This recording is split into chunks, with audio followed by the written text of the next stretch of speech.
All right, welcome back to part two of our Trailhead Facilitators training videos. In this video, we're going to be talking about how to do best practices to be successful in leading a Trailhead group.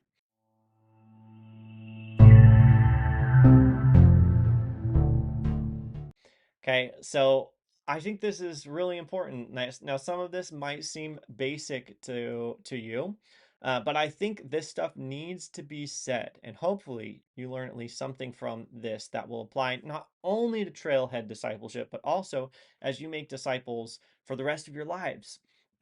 So, um, let's jump right in with point number one, a best practice for leading a trailhead group. And this is so simple, but it's so crucial. Number one is make a clear invitation to go through Trailhead together. Make a clear invitation to the person that you want to meet with to go through Trailhead together. Now, why do I say that?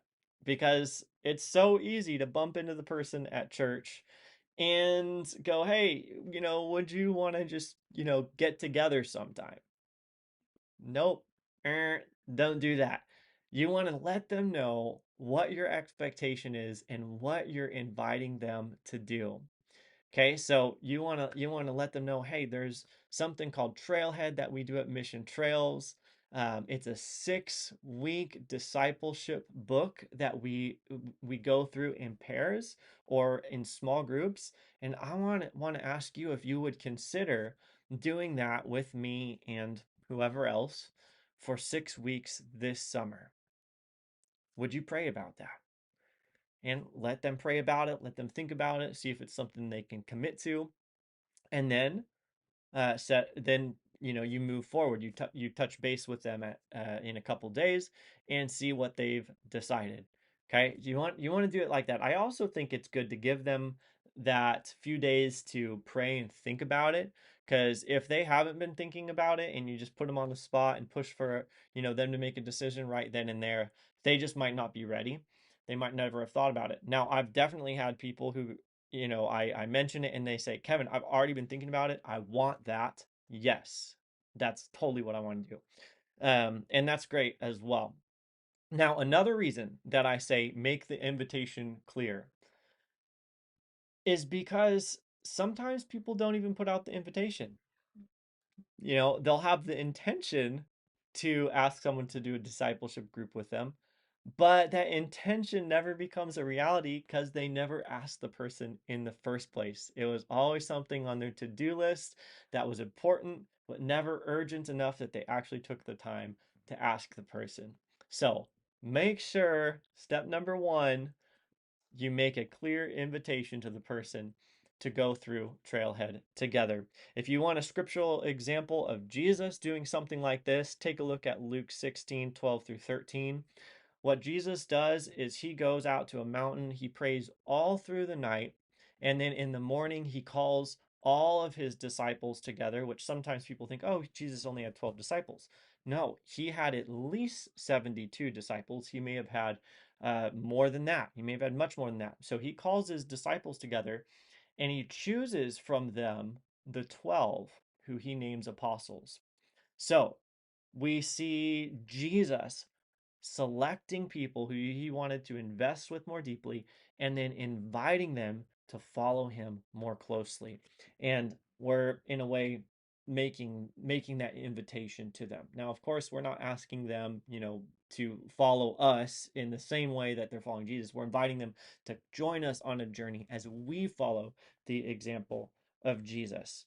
Okay, point number two, set a time and a place for each weekly meeting. Set a time and a place for each weekly meeting.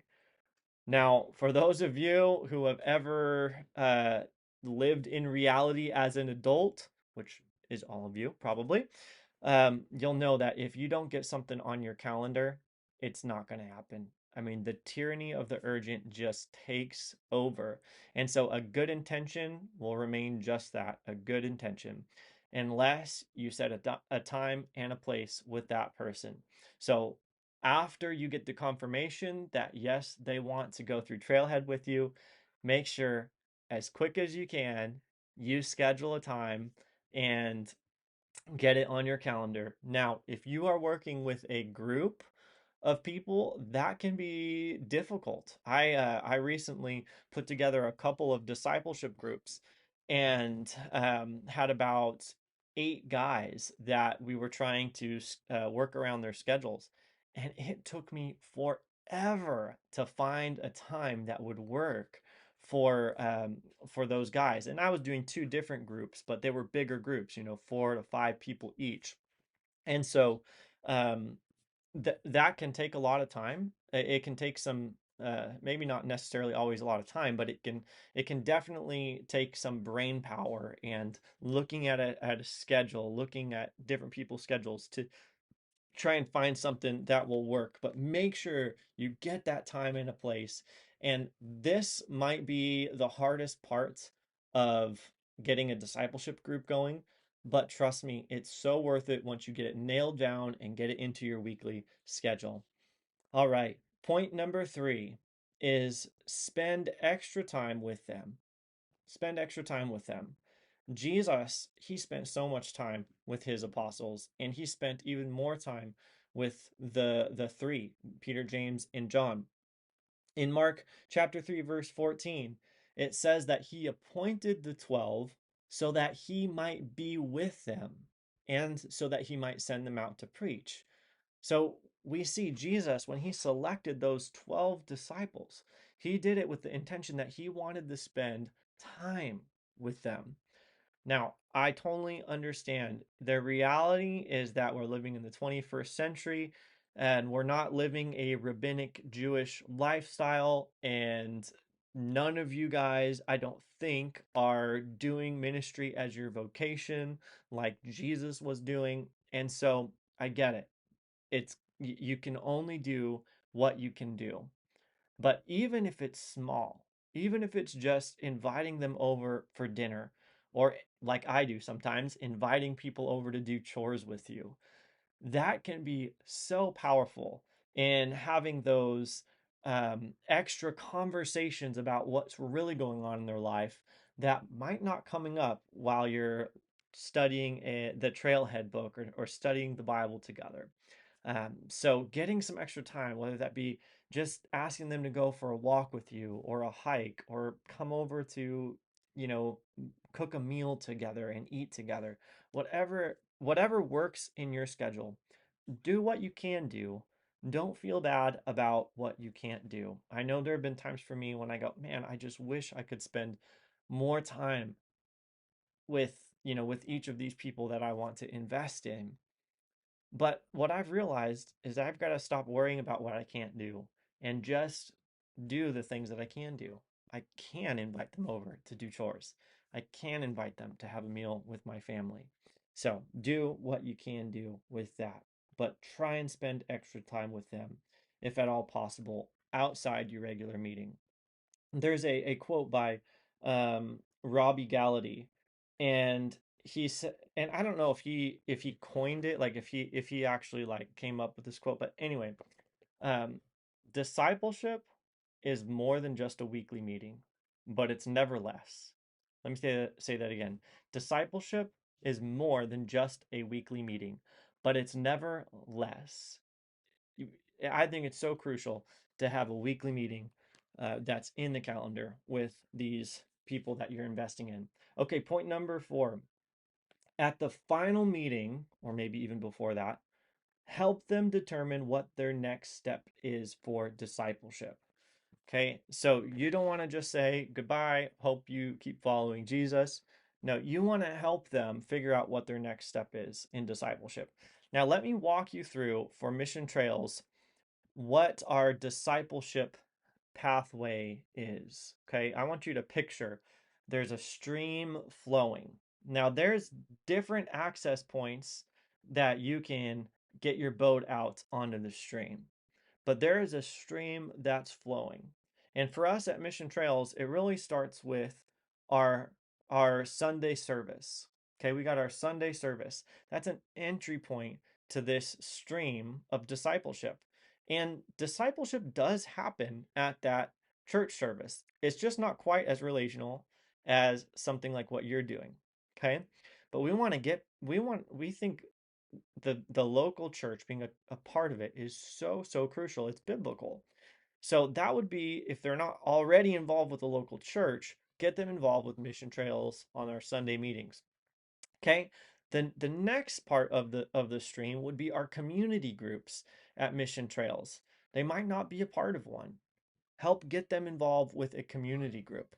Okay. The next part down the stream would be a discipleship group. So what you're doing is like an intro or light discipleship group. It's just 6 weeks.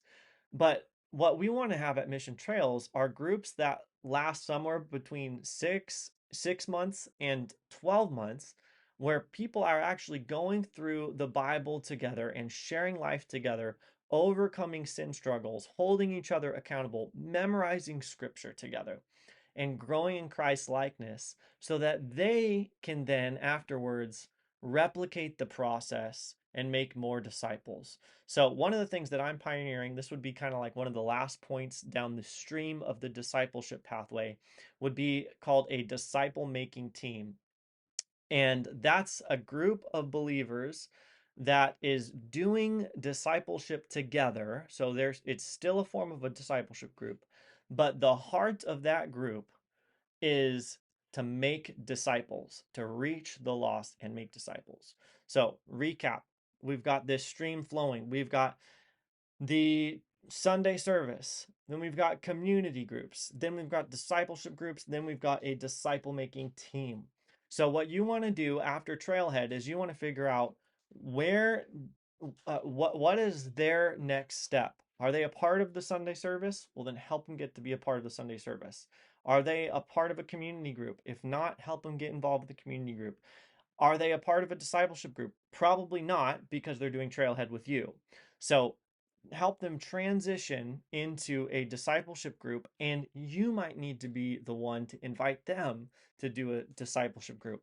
And if you're not a part of a discipleship group, or you haven't been a part of a 6 to 12 month discipleship group, then let's help you uh, be a part of one for yourself, and then be able to replicate that process. So thank you guys so much for watching this video.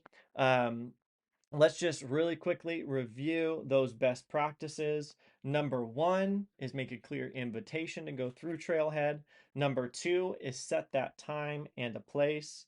Number three is spend extra time with them. And number four is help them determine their next steps on their discipleship journey. All right. Thank you guys for watching, and I'll see you in real life.